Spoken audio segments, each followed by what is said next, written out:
Fit ചെയ്തിട്ടുണ്ടല്ലോ. ഇന്നത്തെ video മമ്മിയുടെ വേറൊരു ചെറിയൊരു ട്രിക്കാണ്.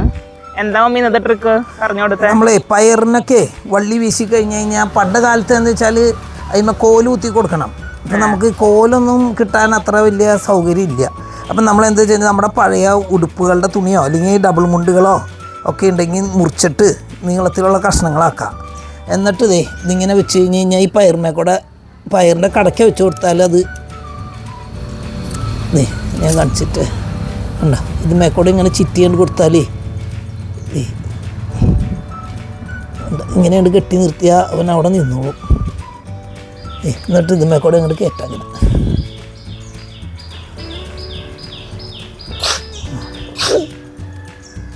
അങ്ങനെ എല്ലാതും ഇങ്ങനെ ചെയ്യാം. ഇനിയിപ്പോൾ കടയ്ക്ക ഈ കത്രിക കൊണ്ട് മുറിയില്ല. ഈ കടയ്ക്കെന്ന് വെച്ചാൽ കടയ്ക്ക പിന്നെ വേറൊരു പണിയും കൂടി ചെയ്യാം. നമ്മൾ വലിയ ഇത്തിരി വെയിറ്റുള്ള കല്ലുണ്ടെങ്കിൽ ഒരു കല്ലിൻ്റെ കഷ്ണം എടുക്കാം. എന്നിട്ട് ഇത്തിരി കല്ലും കട്ട ഇങ്ങനത്തെ കഷ്ണം ഉണ്ടെങ്കിൽ അതായാലും മതി. ഇത് കണ്ട, ഇതിൻ്റെ ചുറ്റ് പുറങ്ങനെ ഇതിനെങ്ങനെ വെച്ച് ഉണ്ടാവും. ഇതിൻ്റെ കടക്കാൻ വെച്ച് കൊടുത്താൽ എന്നിട്ട് ഇതുമേ കൂടെ ഇതാണ്ട് വള്ളിയാണ്ട് കയറ്റാം. അപ്പോൾ അതങ്ങനെ അവിടെ നിന്നോളും. അങ്ങനെ ഇതെല്ലാം ഇങ്ങനെ ചെയ്ത് ഇനിയിപ്പോൾ അടുത്തത് ഒരു കല്ലെടുത്ത് വയ്ക്കാം. നമ്മുടെ ഇവിടെ കുറേ കല്ലുകൾ കിടപ്പുണ്ട്. ഇപ്പോൾ ഇതുണ്ടോ, ഈ കല്ലുമ്മ അങ്ങോട്ട് ചുറ്റ, അതാണ് കുറച്ചും കൂടി എളുപ്പത്തിൽ നിൽക്കാൻ പറ്റുന്നത്. ഉണ്ടോ, ഇങ്ങനെ വെക്കാം.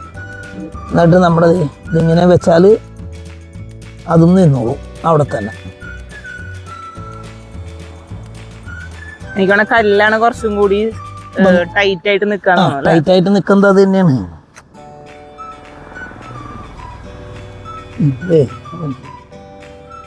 ഇതിന് ഇത്ര കുറേ നീളമായിപ്പോയി. ഇതിന് ഇത്ര പെരുത്ത് നീളം. നമ്മൾ ഈ പയറൊക്കെ എന്നാ നട്ട് തുടങ്ങിയത്?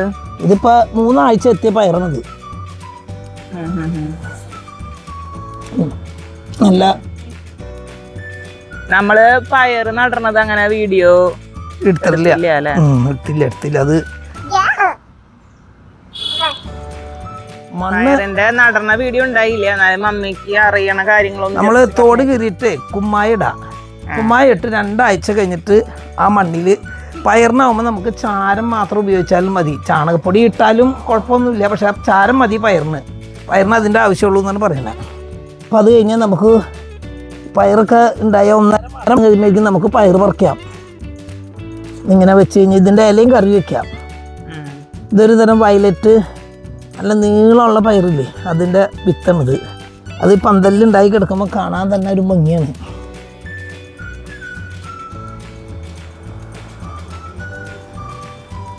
പിന്നെ ഈ ചാരിട്ടതിന് ശേഷം പിന്നെ നമ്മൾ ചാരിട്ട് കഴിഞ്ഞിട്ട് ഇത് മുളച്ച് കഴിഞ്ഞാൽ ഒരു 2 ആഴ്ച കഴിയുമ്പോഴേക്കും അതിന് മണ്ണിടണം. മഴക്കാലമാകുമ്പോൾ ശ്രദ്ധിക്കണം, മണ്ണ് വേണം അതിന് കിടക്കുക. അപ്പോൾ കുറച്ചും കൂടി ചാരിട്ട് മണ്ണിടാം. ഇനി ഒരു 2 ആഴ്ച കഴിഞ്ഞ് കഴിയുമ്പോൾ കുറച്ച് ഫാക്ടംബോസും പൊട്ടാഷ്യം കടയ്ക്ക് വെച്ച് കൊടുക്കും. കുറേശ്ശെ നമ്മളൊരു ലേശം ഇട്ടാൽ മതി. ഫാക്ടംബോസും പൊട്ടാഷ്യം ഒന്നും അധികം വേണ്ട. ഈ ചെടികൾക്ക് ഇലകൾ ഗ്രോത്ത് വരണമെങ്കിൽ ഫാക്ടംബോസും പൊട്ടാഷ്യം ചെല്ലണം, എന്നാലാണ് ഇലകൾ ഉണ്ടാവുള്ളൂ ചെടികൾക്ക്. നമുക്കിപ്പോൾ ആദ്യം ചെടി പിടിക്കണം നന്നായിട്ട്, അതിനാണ് ഇലകൾ ഉണ്ടാവണം, അതാണ് അതിൻ്റെ കാര്യം. അപ്പം നമ്മൾ ഫാക്ടംബോസും പൊട്ടാഷ്യം ഒരു 2 ആഴ്ച കൂടി കഴിഞ്ഞ് കഴിയുമ്പോൾ ഒന്നും കൂടി വെച്ച് കൊടുക്കും. അപ്പോഴേക്കും ഇതിനെ പൂവിട്ട് കൊടുക്കും. 1.5 മാസം ആകുമ്പോഴേക്കും ഇത് പൂവിട്ട് പയറുണ്ടായി തുടങ്ങും. പിന്നെ ഒരു കാര്യം നമ്മൾ ചെയ്യുന്നത്, ഇത് ഏകദേശം ഒരു 10 അടി ഒന്ന് പടർന്നു കഴിഞ്ഞാൽ അതിൻ്റെ തുമ്പൊക്കെ മുറിച്ച് കളയണം. അപ്പം നിറച്ച് പടർന്ന് പന്തലിക്കും. അതാണ് അതിൻ്റെ ഇത് ഗുണം കിട്ടും. ബ്രാഞ്ചസ് വരാൻ വേണ്ടിയിട്ടല്ലേ. ഒരു 10 അടി കഴിഞ്ഞാലാണ് നമ്മളിപ്പോൾ ഇതിമ പടർന്ന് ഒരു ഇത്ര സ്ഥലം കൂടെ ആയി കഴിഞ്ഞ് കഴിഞ്ഞാൽ പിന്നെ ഒക്കെ ഇതിൻ്റെ തുമ്പ് അങ്ങോട്ട് മുറിക്കുക. അപ്പോൾ ചെടി നിറച്ച് പന്തലിച്ച് കിട്ടും, നിറച്ച് പൂവും കായും ഇടും. അതും നിങ്ങൾ ശ്രദ്ധിച്ചാൽ മതി. അപ്പം നിറച്ച് നമുക്ക് പന്തൽ നിറഞ്ഞ് പയറും കായൊക്കെ ആയിട്ട് കിട്ടും. പിന്നെ ഇതിന് വരണ്ട് മുഞ്ഞ ആ പ്രാണിയാണ് വര. അത് വേപ്പെണ്ണ വെളുത്തുള്ളി നമ്മൾ 2 ആഴ്ച കൂടുമ്പോൾ ഇത് വരണേക്കാളും മുമ്പ് തന്നെ ഒഴിച്ച് തുടങ്ങിക്കോ.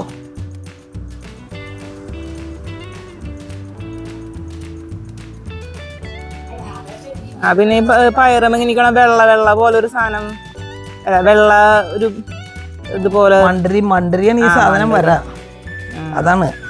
പിന്നെ നമ്മളിപ്പോൾ എന്താ വെച്ചാൽ വല്ലാണ്ട് വന്നാൽ നമ്മുടെ ഈ ജൈവ കീടനാശിനി ഒന്നും സാധാരണ ഏശാറില്ല. അപ്പം നമ്മളെന്താ ചെയ്യുക, പൂ വിരിയണേക്കാളും മുമ്പാകുമ്പോൾ എക്കാലക്സോ മലാത്തിയോണോ 2 മില്ലി എടുത്തിട്ട് 1 ലിറ്റർ വെള്ളത്തിൽ കലക്കിയിട്ട് ഇതിന് അടിച്ചു കൊടുക്കും. പഴയ മാതിരി ജൈവ കീടനാശിനി ഒന്നും ചെന്നാൽ ഈ ഇതൊക്കെ ഇമ്മ്യൂണിറ്റി പവർ കിട്ടിയെന്ന് പറയാൻ വേണമെങ്കിൽ ഇവർക്കൊക്കെ അതിനുള്ളത്.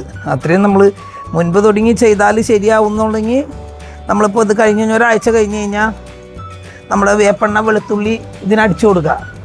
ചില സമയങ്ങളിൽ ഇതൊന്നും അടിച്ചാലൊന്നും യേശുവില്ല. അങ്ങനെ വരുമ്പോൾ നമ്മൾ ഈ എക്കാലക്സും മലാത്തിയോണാണ് കുറച്ചുകൂടി ഡോസ് കുറഞ്ഞ മരുന്ന്, അത് പ്രയോഗിക്കുകയാണ് ഞങ്ങൾ ചെയ്യാറ്. ഇതിന് 2 ആഴ്ച കഴിയുമ്പോഴേക്ക് ഇതുമ്പോൾ പൂവിട്ട് തുടങ്ങും. നമ്മളധികം കുറേ മുമ്പ് ഒരു 2 കട മുളച്ച് നിന്നതിൻ്റെ അതേ പൂവിട്ട് തുടങ്ങിയിട്ടുണ്ട്. കണ്ടോ, ഇവിടെ കണ്ടോ, ഇത് നമുക്ക് വെറുതെ മുമ്പ് പയർ നട്ടിരുന്ന സ്ഥലമാണ്. അപ്പം നമുക്ക് അത് കഴിഞ്ഞ് അവിടെ കിടന്ന പയർ വിത്ത് മുളച്ചതാണിത്. ഈ പൂവിട്ട് തുടങ്ങി. ഇത് 1 മാസമായിട്ടേ ഉള്ളൂ. കണ്ടോ, നിറച്ച് പൂവിട്ട് തുടങ്ങിയിട്ടുണ്ട്. ഇതിനുണ്ട് പൂവിട്ട് തുടങ്ങി. പിന്നെ നമ്മളൊരു കാര്യം ചെയ്യാനുള്ള നട്ടോടത്ത് തന്നെ എല്ലാ കൊല്ലവും നടരുത്. അപ്പം നമ്മളിത് പണ്ട് നട്ടിരുന്നത് ഇങ്ങനെ ഇവിടെയും തോട് കീറിയിട്ടായിരുന്നു പയർ നട്ടിരുന്നത്. അപ്പം ഞാനിപ്പോൾ അത് മാറ്റിയിട്ട് ഇവിടെയാക്കി 2 തോട്. ഈ സെയിം സാധനം തന്നെ നമ്മൾ നട്ട് കഴിഞ്ഞ് കഴിഞ്ഞാൽ അത് അത്ര വളർച്ച കിട്ടില്ല, നമുക്ക് കായ് ഉണ്ടാവലും കുറവായിരിക്കും. അപ്പം മാറ്റി കൊടുക്കണം. അതുകൊണ്ടാണ് ആകെ ചാരം മാത്രമേ ഇവർക്ക് വളമായിട്ട് വേണ്ടൂ, വേറെ ഒന്നും കൊടുത്തില്ലെങ്കിൽ ഇവർ വളരും. പക്ഷെ നമ്മളിപ്പോൾ ഇടയ്ക്ക് ചാണകപ്പൊടി ചിലപ്പോൾ ഇട്ട് കൊടുക്കാറുണ്ട്, എന്നാലും വലിയ കുഴപ്പമില്ലാണ്ട് വരാം. ഇത് നന്നായിട്ടുണ്ടാവണ തരം പയർ വിത്താണ്. ഞാൻ അത്യാവശ്യം സ്റ്റോക്ക് വെച്ചിട്ടുണ്ട്, വല്ലവർക്കും വേണമെങ്കിൽ വന്നാലും തരാവുന്നതാണ്. ഓക്കെ, അപ്പൊ അടുത്ത വീഡിയോയിൽ കാണാം. Bye bye.